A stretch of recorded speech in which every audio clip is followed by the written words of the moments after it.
Hi guys, and welcome to the Sunderland versus the Children of Aston Villa match review in, of course, the first game in the group stage of the EFL Bonanza Trophy.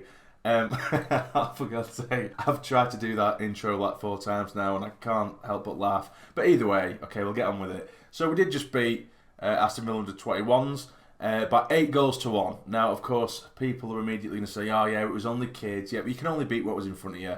And I'm pretty sure I did read the fact correctly that was the first time we scored 8 goals in a game since like 1950 something. And it's the first time we've ever scored 8 goals at the Stadium Light anyway. And it just happened to be when fans aren't allowed in the ground, which is a shame. But yeah, we won in the end incredibly comfortably against a bunch of kids. But you know, there's quite a lot to get through and there's quite a lot to talk about. But I will try and keep it a bit of a minimum because, of course, again, it's a trophy which we don't really care too much about. But in saying that, as soon as it gets to the later stages of it, you want to win it. And of course, when you come up with a performance like that, and of course, like I say, it is Aston Villa's kids. But you know, Aston Villa aren't exactly a bad side. They're not a bad team. They have a decent academy. So it's not as if every player that they put out is going to be terrible. Do you know what I mean? You can see that there were some relatively talented players out there, and we didn't exactly feel a full strength squad anyway. But anyway, so we'll get into it. So with the lineup we went with, we had Matthews in goal. As the back three, we had Jamali making his debut since signing for the club, Morgan Feeney in the middle of that back three, and on the right of the back three we had Brandon Taylor. As the right wing back, we did have Diamond. On the left, we had Lyndon Gooch. Now we had sort of central three, really. We had Ledbetter sat just in front of the back three, and then we had Power and Scowen just a little bit further forward, and then up top we had Neil, and we also had Wyke as well. So getting into the game, the opening sort of 5 minutes or so, 5-10 minutes, Aston Villa actually looked really, really good. They were playing the ball around really neatly, but just without really troubling us too much. But although they did manage to carve out one chance where Matthews had to make a save, it went over him, and then Feeney cleared it over the bar when it was definitely going in. But then other than that, I think that kind of woke us up a little bit, and we started to go for it again. And then we started to play decent football of our own. Ledbetter was instrumental. He was very, very good, I have to say. You know, for those who criticise him, for saying, he's lost his legs and stuff, which, to an extent he has. But he was, I think, not just in the first half, but throughout the game, he really was instrumental. And I think that's probably because the Villa youngsters, they give him so much time sat in front of that back three, where he's definitely not going to get that in League One. But he just had all the time in the world to pick out the passes, and each and every pass was brilliant. It was inch perfect. He never gave the ball away. Although in saying that as well, he did make some incredibly good challenges. For someone who, again, has lost his legs a bit. He's not the quickest by any stretch of the imagination. But all in all, he had such a good game, Grant Ledbetter. So I was really happy for him. But like I say, anyway, after that sort of opening 5-10 minutes where Villa did actually look really good and they were definitely on top, we started to sort of calm the game down, control it, and that's when the goals started to come. Both of them in the first half were from corners. One of them was whipped in by Scowen, who, by the way, his set pieces look absolutely incredible. Just as good as Maguire, if not better, from corners and what have you, and putting the ball in the box. So the ball comes in and Charlie Wyke, he rises above the rest, nods it into the top right-hand corner. So it's great that Wyke has got himself in the score sheet. Granted, it don't matter who we're up against. We can only play what's in front of us. Do you know what I mean? So he gets himself a goal. Not long after, it's another corner. Then there is Feeney at the back post. He manages to nod it past the keeper. I think he may have got a touch on it, but he just had too much power in it to make it 2-0 before half time. But in that first half, as a whole, I think we did play really well. I think the standout performer for me, particularly in that first half, was Morgan Feeney. I think he just looked so comfortable on the ball, and although Aston Villa didn't give us too much to defend against or give us too much to think about defensively, he did come up with a good 2 or 3 really, really intelligent interceptions that not many other defenders that we had in the pitch at the time picked up on. If they tried to, put a ball into their centre forward, he'd get right in front of him, he'd sniff it out immediately. You could see him off the ball, he knew where he was going to go, and his anticipation skills just shone, and he did look really, really good. And he got himself a goal as well, of course. So I was really, really impressed with him. He looked so solid. He's quick and strong. He was winning everything in the air, and he did look really good.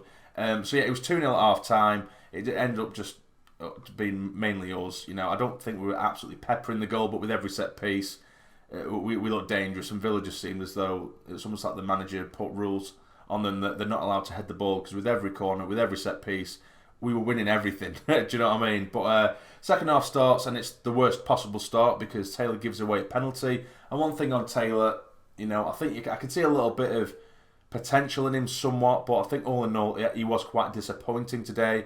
Not that he put too much of a foot wrong. There was a few or a handful of fouls that were really needless, but I think he was almost he's too eager to get to certain balls where he really doesn't have to commit to challenges that much. But every time he got the ball, he was just leathering it, putting his foot through it, be it out the stands or up the other end of the pitch, which is fine as a no-nonsense defender type thing, but he wasn't really winning any aerial duels. And then as soon as he came sort of face-to-face with a Villa player, running down on him, he'd immediately commit the foul because he wants to get to the ball quicker than the other player, or he just wants to try and hack the ball away, but it isn't intelligently done. He'll just lash at the player and give away a free kick. So it was quite disappointing because I haven't seen Taylor for a while, and it didn't impress me massively.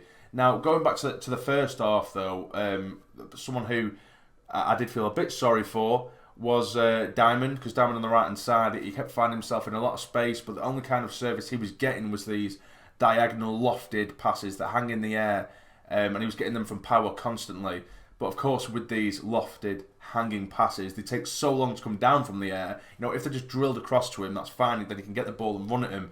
But Power kept doing these sort of long ball crosses, these diagonal balls, and they hang in the air. Then by the time it's come down, he's got one or two Villa players right in his face and in front of him, and it forced him to go backwards. So Power kept putting these balls across to him. It'd bring it down really well, showing a couple of nice touches, but he'd have to go backwards immediately, and we didn't really give him a chance in that first half. Neil had a few good touches as well, but again, it is what it is with who we're up against. But going back into the second half, of course we did give away the penalty. They scored it to make it 2-1, and then the floodgates just opened for us. It was as if we were just thinking, no, we're not having this. Wyke again got himself in the score sheet to make it 3-1 from another set piece. Of course, it was put towards the back post. Feeney got this head on it, back across goal, and there was Wyke, who rose above the rest yet again. So that's a goal and an assist for Feeney, and that's a double already for Charlie Wyke. So at this point, it's 3-1, and who comes on? Danny Graham comes on, and I think I have to apologise a little bit. Well, I don't really, because I didn't slate him at all, but I was saying I don't think, is what we need, or this, that, and the other. And again, we're only up against Aston Villa's kids, but he looked really good. And I mean, Wyke looked good, of course, because he scored the goals, but he looked better than Wyke, which in general isn't saying much, but he definitely looked better than Wyke. Looked really good on the ball. He was winning everything in the air, and he looked fantastic. And of course, he did get himself a goal as well, which we will get onto. But a lovely ball was put in from the left hand side, out swinging towards Danny Graham at the back post, and he's headed it back across goal. And to be honest, I think if O'Brien left it, who also come on as a substitute, I think if he left it, it would have gone in, and it would have been one of Danny Graham's first touches.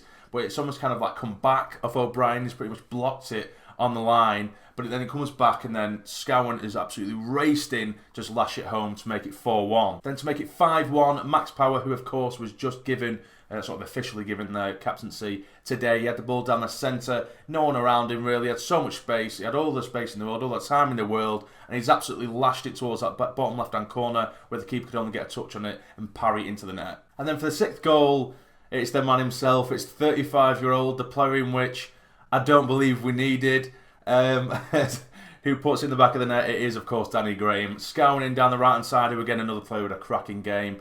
He was put in over the top, I think it may have been by Ledbetter actually, a really nice little sort of dink ball over the top. It's been cut back really nicely by Scowen, and then there is Danny Graham, who slots into the bottom left-hand corner for his first goal for the club on his debut. So, yeah, Danny Graham looks alright. Now for the seventh goal, it was Diamond who broke down the right hand side, got it to the byline. He's tried to put it across goal towards O'Brien, but the Villa defender managed to just nick it away from him, but he's only played it right into the path of Dobson, who also come on as a late substitute, and he's rifled it home into what is basically an empty net. So that's 7-1. And then for the final goal of the game, and what is probably my favourite goal of the game, to be honest with you, because it was just so clinical, it was O'Brien again getting his first goal for the club, coming down the right hand side, cuts inside of the Villa man, and he just emphatically, really, it's just a lovely finish, just bends it with his left foot into the bottom left hand corner, and that seals the deal to make it 8-1. 1, and that is, of course, how it finished. Now, again, and I keep saying it, you know, because I don't want people to take the piss saying you're getting too excited, but you do when your team wins by 8 goals to 1. Do you know what I mean? But yeah, all it means really for me is that we're going to be going into Saturday with a bit of a selection headache for Phil Parkinson, which is only a good thing because a lot of players throughout that side tonight who you might not have expected to start really put themselves in the hat there. Scowen, I think, should definitely be starting, although Dobson was excellently scored. He obviously scored tonight in his sort of 10-minute cameo, but he was brilliant against Hull last weekend. But you've got Scowen, who was excellent with his deliveries and just generally very, very good. You have Feeney, who, like I say, was great. Jamali looked very good to me. He had a few nice little touches. And one thing I did notice about Jamali, which I did really, really like from a defender, I don't think he hoofed the ball once. Not once. He always recycled possession so well. Every time he got the ball, even under pressure, there's a couple of nice little touches that he might have deemed to be a bit risky, but you could tell he's confident in his ability where he would take on and skin 1 or 2 Villa players before playing it on, or he would just play the simple pass. So what the tactics were this evening essentially was the back 3 were just, whenever they get the ball, it straight away give it to Ledbetter, immediately give it to Ledbetter, and then Ledbetter will feed out and start the attack, and that is how it works. Although in saying that, or it looked like that was what they were trying to do, but a lot of the time, you know, when it was Taylor, it would just smash it as hard as you can and see what happens, unfortunately. And that's not me slating the lad, I just feel like I think he might have been guilty of maybe trying a little bit too hard this evening, which is, you know, it can happen. Diamond for me, like I said, the first half I did feel a little bit sorry for him because I think he didn't really get the service that he may have wanted.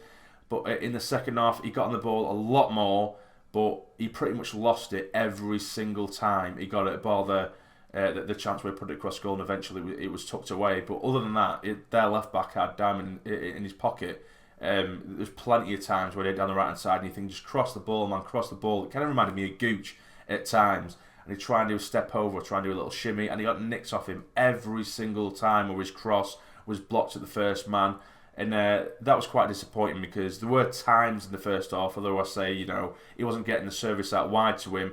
He's shown a couple of little glimpses and a couple of really, really good crosses into the box and being really dangerous. In the second half, he did really disappoint me because he did get the ball many times, many more times in that second half. And I think probably a good 80% of the times he lost it, and a bit too easily for my liking anyway. Of course, Dhannoo, he looked bright. I don't know whether having him next to Charlie White worked particularly well. You can obviously see the quality in him. You can see it from a mile off the quality in the lad.